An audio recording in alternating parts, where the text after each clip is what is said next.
ইতিহাসের সাক্ষী।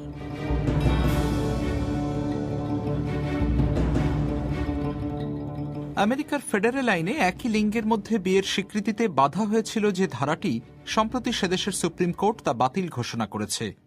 আদালতের এই রায়কে সমকামীদের বিয়ের অধিকার আদায়ের জন্য বিরাট এক জয় হিসেবেই দেখা হচ্ছে। কিন্তু আজ থেকে 40 বছরেরও বেশি আগে মিনেসোটা অঙ্গরাজ্যের এক সমকামী দম্পতি মার্কিন মুলুকেও একটা ম্যারেজ লাইসেন্স জোগাড় করে ফেলতে পেরেছিলেন। এমনকি পুরোদস্তুর খ্রিস্টান আচার অনুষ্ঠান মেনে তাদের বিয়েও হয়েছিল। চার্চের যে যাজক তাদের বিয়ে দিয়েছিলেন, তাঁর সঙ্গে কথা বলে 4 দশক আগেকার সেই গল্পই শুনিয়েছেন বিবিসির ক্লেয়ার বওয়েস। তাঁর প্রতিবেদনের ভিত্তিতে ইতিহাসের সাক্ষীর আজকের পর্ব পরিবেশন করছি আমি Shubhajyoti Ghosh. It was a warm day, an old Victorian home in South Minneapolis near a lake. Lovely house, nicely furnished. দারুণ একটা দিন, চমৎকার সাজানো গোছানো ভিক্টোরিয়ান স্টাইলের একটা বাড়িতে বিয়ের আয়োজন।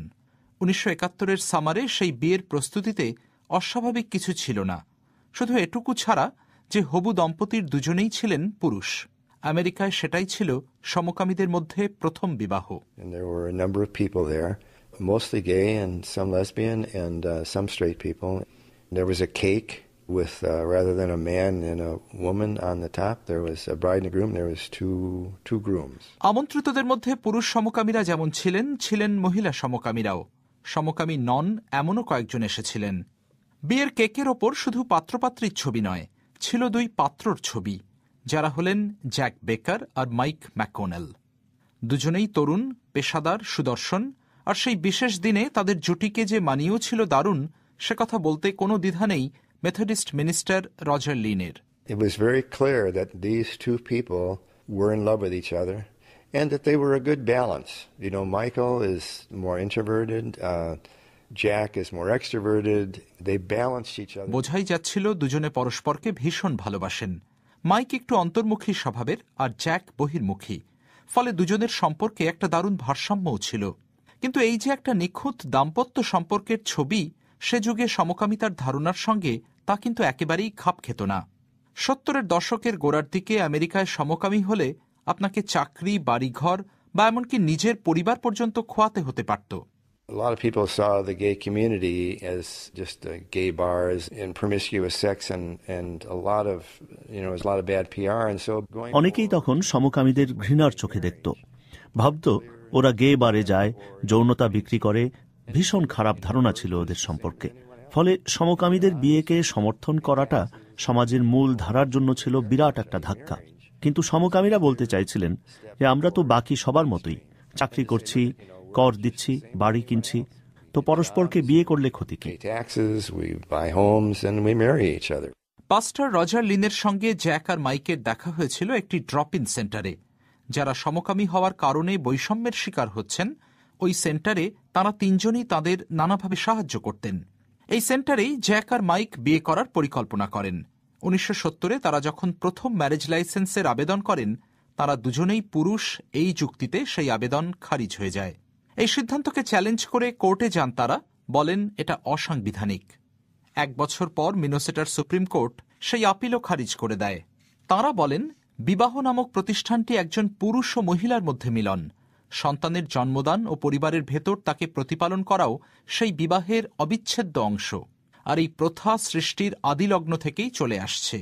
জ্যাক বেকার তখন বিভিন্ন টক শোতে গিয়ে বোঝাতে শুরু করলেন এই যুক্তি কেন অবাস্তব, আর শিকাগো মিউজিয়াম অব ব্রডকাস্ট কমিউনিকেশনে আছে জ্যাকের এমনই একটি পুরনো ফুটেজ।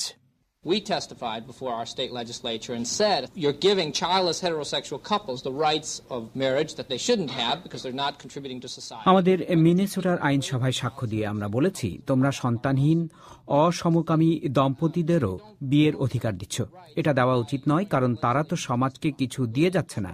তোমরা ওদের এই অধিকার কেড়ে নাও, আমরাও মামলা তুলে নেব। কিন্তু এই যুক্তি আইনসভার কাছে হাস্যকর মনে হয়েছে, আর আমরাও বুঝেছি সাক্ষ্য টাক্ষ্য দিয়ে কোনো লাভ হবে না। গোটা সিস্টেমটাকেই আসলে ধাক্কা দিতে হবে। কিভাবে সব ভণ্ডুল করা যায় তার রাস্তা বের করতে হবে। মামলাটা মার্কিন সুপ্রিম কোর্টে নিয়ে গেলেই সবচেয়ে বেশি হইচই বাঁধানো যাবে, এটা বুঝে জ্যাক বেকার আর মাইক ম্যাকোনেল সে চেষ্টাও করলেন। কিন্তু এর মধ্যে যুক্তরাষ্ট্রীয় কোনো বিষয় নেই, এই যুক্তিতে রায় দিতে বেঁকে বসলেন সুপ্রিম কোর্টের বিচারপতিরা। পাশাপাশি ম্যারেজ লাইসেন্স পাওয়ার চেষ্টায় ছোট্ট একটা চালাকিও করা হলো। জ্যাক বেকার তার নাম বদলে করলেন প্যাট লিন, যা থেকে বোঝা মুশকিল এটা পুরুষ না মহিলার নাম। এই ফাটকাটা খেটে গেল। লাইসেন্সের আবেদন এবার মঞ্জুর হয়ে গেল, আর তখনই শুরু হলো বিয়ের প্রস্তুতি। কিন্তু যে মিনিস্টারের বিয়ে দেওয়ার কথা ছিল তিনি মাত্র 24 ঘন্টা আগে পিছিয়ে গেলেন। কাজেই একেবারে শেষ মুহূর্তে দায়িত্ব নিতে হলো পাস্টার রজার লিনকে। They were anxious. I mean, they were worried about not being able to find a minister because, it wasn't just, marriage between the two of them, but it was a social event in the gay community. বিয়ের জন্য minister পাওয়া যাবে না ভেবে ওরা দুশ্চিন্তাতেই পড়েছিল, কারণ বিয়েটা তো শুধু ওদের দুজনের নয়, সব সমকামীর জন্যই সেটা ছিল একটা বিরাট সামাজিক ঘটনা, আর সেই সঙ্গে মিডিয়া ইভেন্টও বটে। বিয়েটা করানোর ব্যাপারে আমার অবশ্য কোনো নৈতিক দ্বিধা ছিল না, আর তখন মেথডিস্ট চার্চের নিয়মেও দুজন পুরুষ বা দুজন মহিলার বিয়ের বিরুদ্ধে স্পষ্ট করে কিছু বলা ছিল না, বরং বিভিন্ন সামাজিক ইস্যুতে মেথডিস্ট চার্চ সবসময়ই জোরালো অবস্থান নিয়ে এসেছে। আমার তাই আশা ছিল চার্চের একটা অংশের সমর্থন আমি পাব। বিয়ের অনুষ্ঠানে অবশ্য আপত্তিকর বা অস্বাভাবিক কিছুই ঘটেনি। বিয়ের শপথ উচ্চারণও ছিল একেবারেই আর 5টা বিয়ের মতো, তবে শুধু শেষের অংশটা ছাড়া। There's the exchange of rings, and then I pronounce them husband and husband in this case, and there's prayers in the course of the service. It was an emotional moment for me, particularly when আংটি বদল হলো, তারপর আমি তাদের ঘোষণা করলাম স্বামী এবং স্বামী হিসেবে। প্রার্থনা যখন শেষ হলো সেই মুহূর্তটা আমার কাছে ছিল ভীষণ আবেগের। বিশেষ করে তারা যখন পরস্পরকে চুম্বন করলো, সেই পুরো ব্যাপারটাই ছিল আমার কাছে ভীষণ অন্যরকমের একটা অভিজ্ঞতা।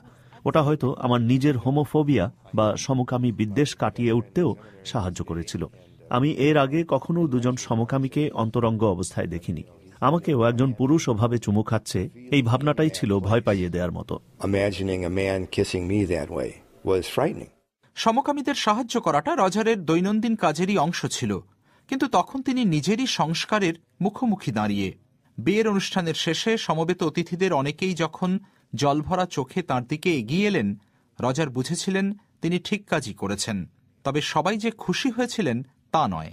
I was on a high, but my wife was not happy about it. And so there was tension at home because we still were members of Hennepin Avenue Methodist Church. আমি তো তখন ভীষণ খুশি, কিন্তু আমার স্ত্রীর কাজটা পছন্দ হয়নি। সেটা নিয়ে বাড়িতে উত্তেজনাও তৈরি হয়েছিল, কারণ ও জানতো আমার এই কাজ নিয়ে পরের রবিবারেই চার্চে একটা অস্বস্তিকর পরিবেশ তৈরি হবে। আমি অবশ্য জানতাম যে আমি মোটেও অন্যায় কিছু করিনি, বরং সেটা করতে পেরে আমি খুব আনন্দিত বোধ করেছিলাম। তবে চার্চেও রবিবার প্রার্থনার জন্য সমবেতদের অনেকে আমাকে সমর্থনও করেছিলেন, ফলে আমি ভীষণ গর্বিত বোধ করছিলাম।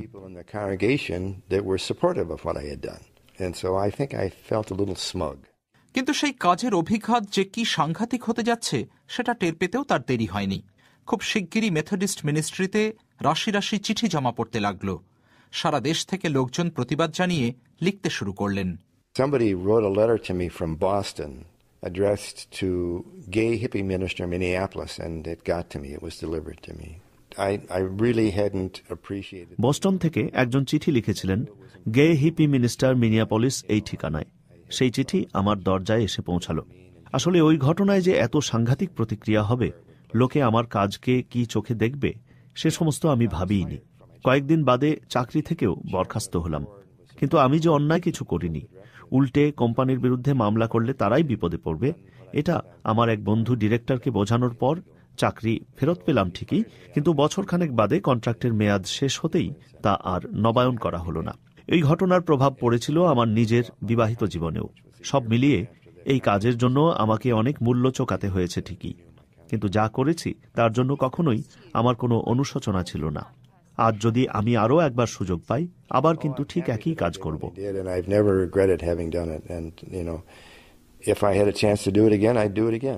পাস্টার রজার লিন এখন অবসর নিয়েছেন, থাকেন মিনেসোটাতেই। জ্যাক বেকার ও মাইক ম্যাককনেল আজও আর 5টা সুখী দম্পতির মতো একসঙ্গে জীবন কাটাচ্ছেন মিনিয়াপলিসে। তারা নিজেদের বৈধভাবে বিবাহিত দম্পতি বলেই মনে করেন, কারণ তাদের ম্যারেজ লাইসেন্স কিন্তু কখনো প্রত্যাহার করে নেওয়া হয়নি। এখনও তা দিব্যি বহাল আছে।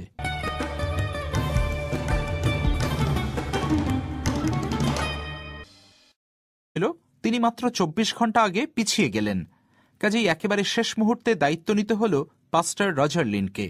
They were anxious. I mean, they were worried about not being able to find a minister because, it wasn't just, marriage between the two of them, but it was a social event in the gay community. বিয়ের জন্য minister পাওয়া যাবে না ভেবে ওরা দুশ্চিন্তাতেই পড়েছিল, কারণ বিয়েটা তো শুধু ওদের দুজনের নয়, সব সমকামীর জন্যই সেটা ছিল একটা বিরাট সামাজিক ঘটনা, আর সেই সঙ্গে মিডিয়া ইভেন্টও বটে।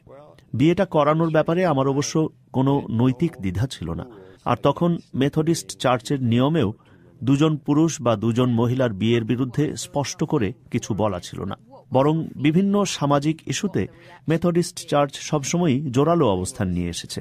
আমার তাই আশা ছিল চার্চের একটা অংশের সমর্থন আমি পাব। বিয়ের অনুষ্ঠানে অবশ্য আপত্তিকর বা অস্বাভাবিক কিছুই ঘটেনি। বিয়ের শপথ উচ্চারণও ছিল একেবারেই আর 5টা বিয়ের মতো, তবে শুধু শেষের অংশটা ছাড়া। There's the exchange of rings, and then I pronounce them husband and husband in this case, and there's prayers in the course of the service. It was an emotional moment for me, particularly when আংটি বদল হলো, তারপর আমি তাদের ঘোষণা করলাম স্বামী এবং স্বামী হিসেবে। প্রার্থনা যখন শেষ হলো, সেই মুহূর্তটা আমার কাছে ছিল ভীষণ আবেগের। বিশেষ করে তারা যখন পরস্পরকে চুম্বন করলো, সেই পুরো ব্যাপারটাই ছিল আমার কাছে ভীষণ অন্যরকমের একটা অভিজ্ঞতা। ওটা হয়তো আমার নিজের হোমোফোবিয়া বা সমকামী বিদ্বেষ কাটিয়ে উঠতেও সাহায্য করেছিল। আমি এর আগে কখনো দুজন সমকামীকে অন্তরঙ্গ অবস্থায় দেখিনি। আমাকেও একজন পুরুষ ওভাবে চুমু খাচ্ছে, এই ভাবনাটাই ছিল ভয় পাইয়ে দেওয়ার মতো। সমকামীদের সাহায্য করাটা রজারের দৈনন্দিন কাজেরই অংশ ছিল, কিন্তু তখন তিনি নিজেরই সংস্কারের মুখোমুখি দাঁড়িয়ে। বিয়ের অনুষ্ঠানের শেষে সমবেত অতিথিদের অনেকেই যখন জলভরা চোখে তাঁর দিকে এগিয়ে এলেন, রজার বুঝেছিলেন তিনি ঠিক কাজই করেছেন। তবে সবাই যে খুশি হয়েছিলেন তা নয়। I was on a high, but my wife was not happy about it.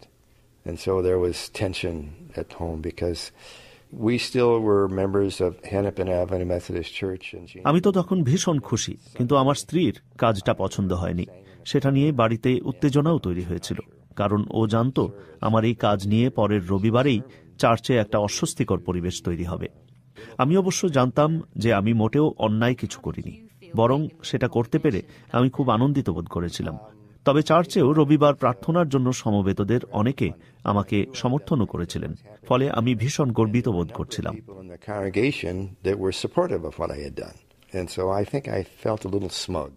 কিন্তু সেই কাজের অভিঘাত যে কি সাংঘাতিক হতে যাচ্ছে সেটা টের পেতেও তার দেরি হয়নি। খুব শিগগিরই মেথডিস্ট মিনিস্ট্রিতে রাশি রাশি চিঠি জমা পড়তে লাগলো। সারা দেশ থেকে লোকজন প্রতিবাদ জানিয়ে লিখতে শুরু করলেন। Somebody wrote a letter to me from Boston addressed to gay hippie minister Minneapolis, and it got to me. It was delivered to me. I really hadn't appreciated. Boston থেকে একজন চিঠি লিখেছিলেন গে হিপি মিনিস্টার মিনিয়াপলিস এই ঠিকানায়। সেই চিঠি আমার দরজায় এসে পৌঁছালো।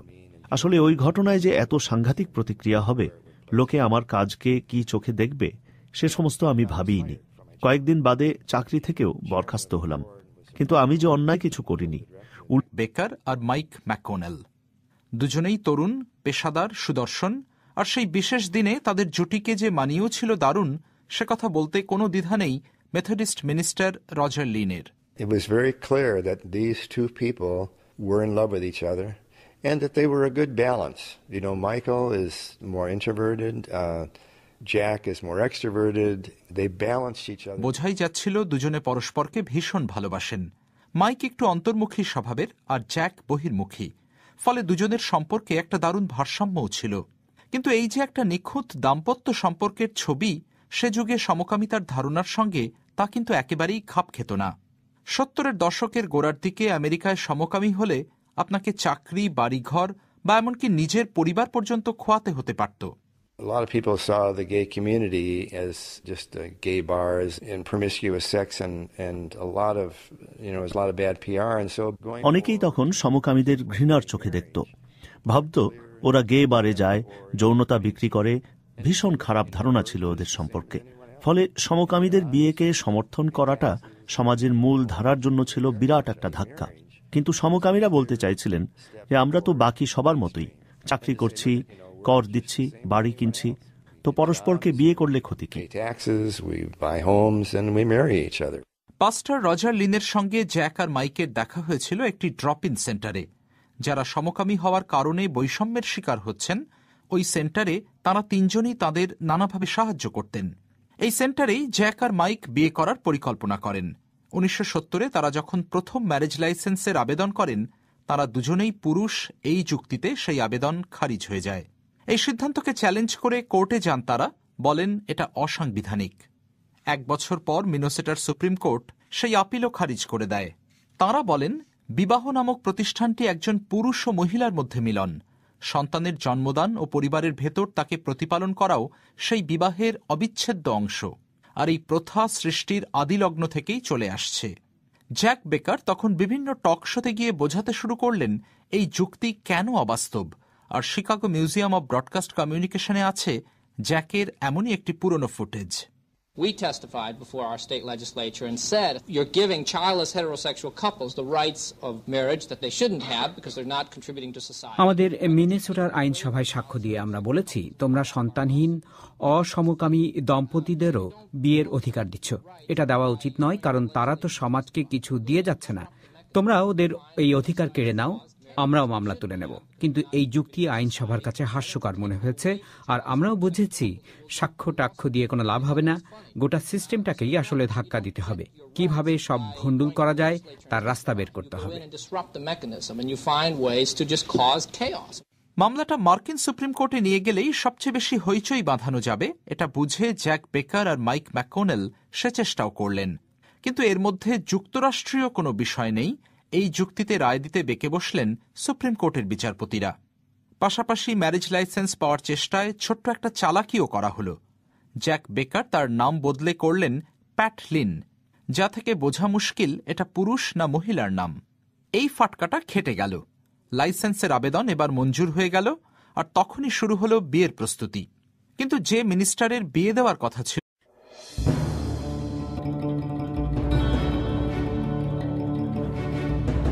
ইতিহাসের সাক্ষী।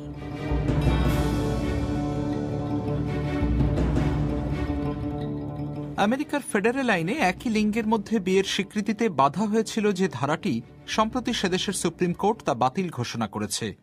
আদালতের এই রায়কে সমকামীদের বিয়ের অধিকার আদায়ের জন্য বিরাট এক জয় হিসেবেই দেখা হচ্ছে। কিন্তু আজ থেকে 40 বছরেরও বেশি আগে মিনেসোটা অঙ্গরাজ্যের এক সমকামী দম্পতি মার্কিন মুলুকেও একটা ম্যারেজ লাইসেন্স জোগাড় করে ফেলতে পেরেছিলেন। এমনকি পুরোদস্তুর খ্রিস্টান আচার অনুষ্ঠান মেনে তাদের বিয়েও হয়েছিল। চার্চের যে যাজক তাদের বিয়ে দিয়েছিলেন, তার সঙ্গে কথা বলে 4 দশক আগেকার সেই গল্পই শুনিয়েছেন বিবিসির ক্লেয়ার বওয়েস। তাঁর প্রতিবেদনের ভিত্তিতে ইতিহাসের সাক্ষীর আজকের পর্ব পরিবেশন করছি আমি শুভজ্যোতি ঘোষ।